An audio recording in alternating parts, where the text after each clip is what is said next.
What's up, y'all? It's Evan. I'm back with another video. Today, I'm helping you turn your dreams into reality, but we gotta first start with the fact that you are not special, okay? So many people, I see them in the comments all the time thinking that they're excluded from the law. Oh, I don't believe I can manifest, and maybe that's what's stopping me, and I don't know if I can do it. Meanwhile, Samantha, Brandon, Sam, Ethan, they're all manifesting $10,000. $60,000, their dream house, their dream car, their dream job, their dream career. They're getting themselves out of situations you never even thought was possible to manifest, their way out of. Or they're getting their SP, the perfect person. They're manifesting everything. Meanwhile, you're sitting there thinking, I can't do it. No, you can. And even if you don't believe you can, I'm about to tell you a story to where it just shatters everything, because look, you don't have to believe it. This man didn't believe it and he still manifested, because awareness creates the reality. That is law, okay? Now, I'm reading a story from Neville Goddard's book. This book is called The Law and the Promise by Neville Goddard, okay?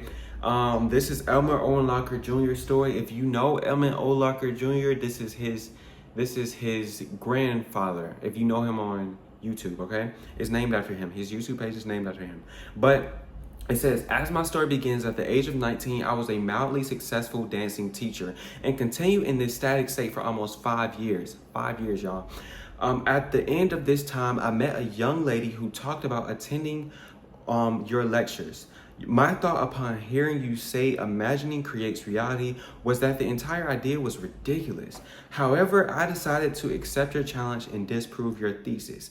I bought your book Out of This World and read it many times. Still unconvinced, I set myself a rather ambitious goal. My present position was an instructor with the Arthur Murray Dance Studio, and my goal was to own a franchise and be boss of an Arthur Murray studio myself.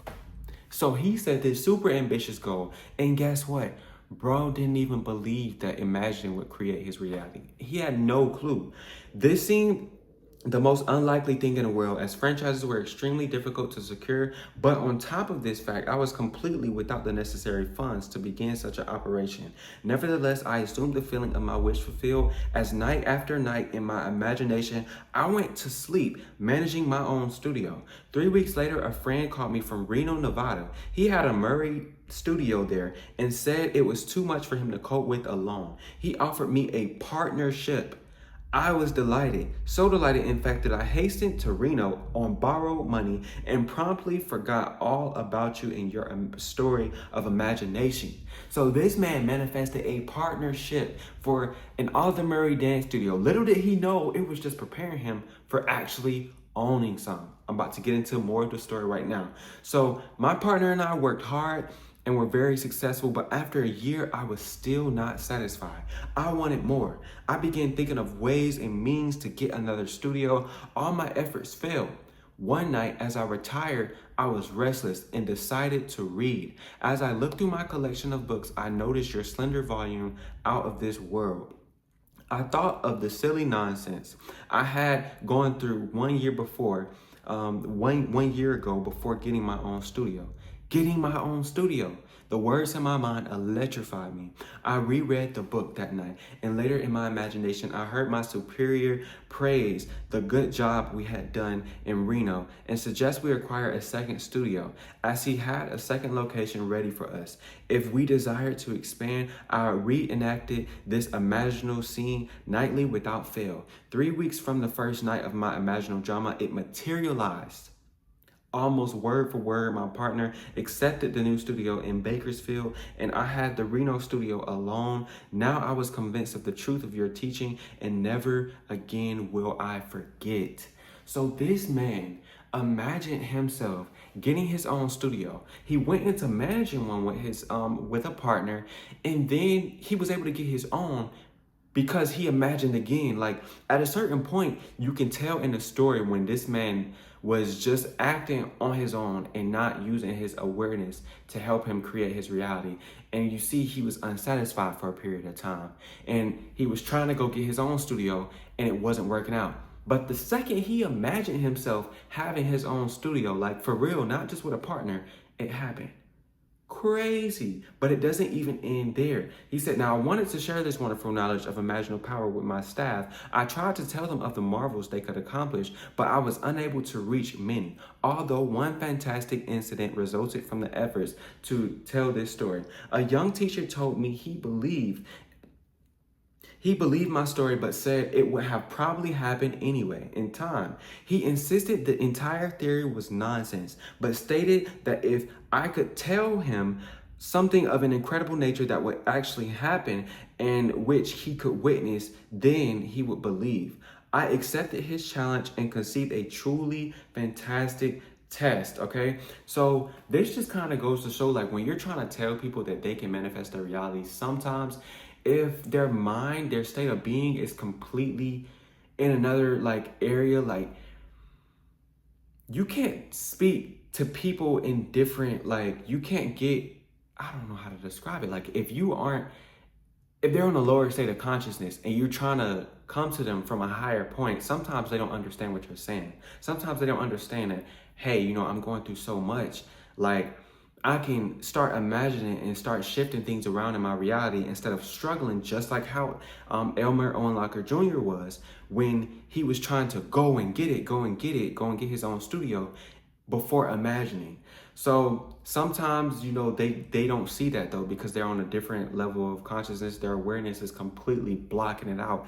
And it takes them being on that level of awareness to see it. But we're going to get into that right now. So the Reno studio is the most insignificant. It's the most insignificant in the entire Murray system because of the small population count in the city itself. There are over 300 Murray studios in the country with much larger populations, therefore providing greater possibilities to draw from. So my test was, I told the teacher that within the next 3 months, at the time of a national dance convention, the Little Reno studio would be the foremost topic of conversation at the convention. He calmly stated that this was quite impossible. That night, when I retired to sleep, I felt myself standing before a tremendous audience. I was speaking on creative imagining and felt the nervousness of being before such a vast audience. But I also felt the wonderful sensation of the audience acceptance. I heard the roar of applause, and as I left the stage, I saw Mr. Murray himself come forward and shake my hand. I reenacted the entire drama night after night. It began to take on the tones of reality, and I knew I had done it again. My imaginal drama materialized down to the last detail. My Little Reno was the talk of conversation, and I did appear on the stage just as I had done in my imagination. But even after this unbelievable but actual happening, the young teacher who threw me the challenge remained unconvinced. He said it had all happened too naturally, and he was sure it would have happened anyway. So even though he said, look, okay, I low-key believe you, but if I could witness something, you actually manifesting something in real time, then I believe you. For real, I'll believe you.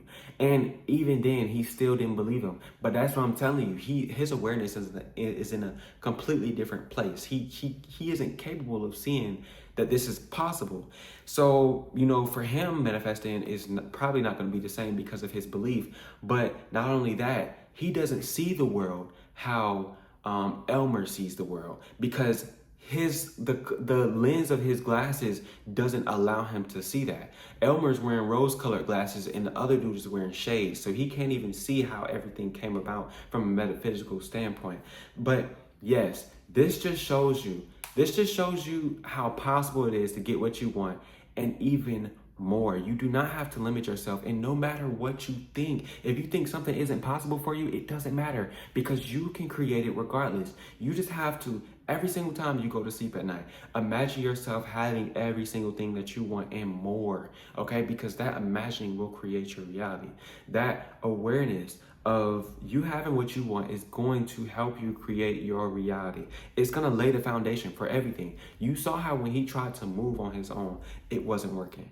But the second he started imagining, everything just fell into place. And when you imagine, you're able to surrender, and everything just falls in line, okay? Thank y'all for tuning into this video. I really hope y'all enjoyed it. I hope this inspires y'all. I hope this lets you know that you are not excluded from the law of assumption, from the law of awareness, from the universe, okay? You're not excluded, and it will work out. You can create whatever it is that you want, all right? Thank y'all for tuning in. I'll catch y'all in the next video. Like, comment, subscribe. Drop a comment if y'all have anything to say down below. And yeah, peace out.